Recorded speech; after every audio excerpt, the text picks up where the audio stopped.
The right, and especially the far right, are really turning up the temperature after the Charlie Kirk assassination. They do not care. They are calling for violation of the rights of the left. Tim Pool is a great example of this. And in order to make this case, Tim Pool said that Jimmy Kimmel is like a man trying to break into your house to murder you. He compared him to that. So he was going after Sean Fitzgerald, actual justice warrior, who was criticizing FCC Chair Carr for what he said and how it really made it look like, okay, the FCC is clamping down on Jimmy Kimmel. This is government censorship. This is a violation of the First Amendment. And so what Tim Pool said was, quote, "We know the evil guy who's trying to break into your house intends on murdering you. There are questions about when we defend the rights of those we disagree with, and we do, when there's no threat. See, World War II is a great example. The Nuremberg trials. We say, quote, we put these people on trial and we prove to the world the crimes they committed. And that's a good thing. We did that after we won. We're bringing those people into an arena where they don't pose a threat to us, and we expose what they did. And I agree with that. And people afforded them a defense. And I agree with that as well. Criminals deserve a fair trial, and they were convicted. So right now, people are saying, Tim, I'm not defending the left. I'm defending the principle of free speech.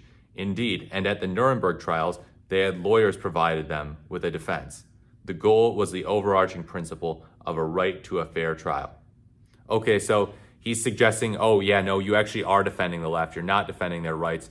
This is urgent, and so we need to violate their rights. You know, this is like someone trying to break into your house to kill you because he does pose a threat. What threat does he pose? Where has Tim Pool talked about this?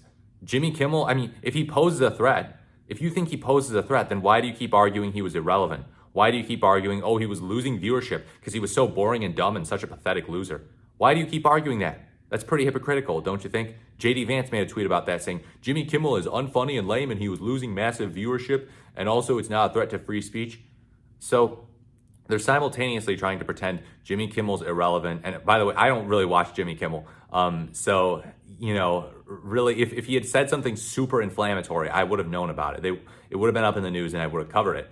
But all he said was, okay, it was a MAGA guy who killed Charlie Kirk. And he really actually went back and sort of retracted that again on his new show, well, when he came back. And he actually was showing a lot of sympathy for Erica Kirk. So yeah, great idea. Compare that guy to a guy trying to break into your house to murder you. Compare every leftist to that. That's just turning up the temperature.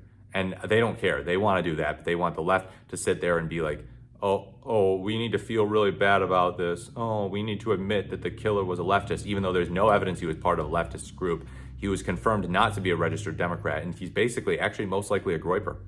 So yeah, Tim Pool needs to tone down the rhetoric. Tim Pool needs to stop the hyperbole. There is no leftist, Jimmy Kimmel's not even a leftist. That's the thing. He's not a socialist. He's not someone who supports defunding the police. He's never really come out in favor of like actually staunch progressive policy. He kind of just comes off like a little bit to the left of a neoliberal, you know, kind of like Stephen Colbert or Seth Meyers or Jimmy Fallon, like whatever, dude. He's kind of left leaning. He probably votes down the line Democratic, but he's not a true leftist.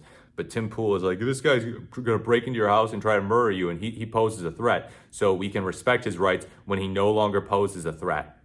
Really? How does that, so does that work when you arrest him and bring him into custody and you get him in this orange jumpsuit or something, and like, you're like, okay, yeah, now we respect your rights, Jimmy Kimmel, after we violated your rights?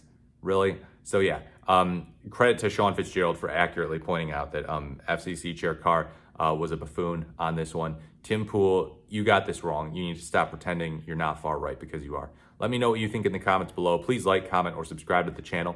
Thank you so much for watching. This is the more the merrier, and I look forward to speaking to you in my next video.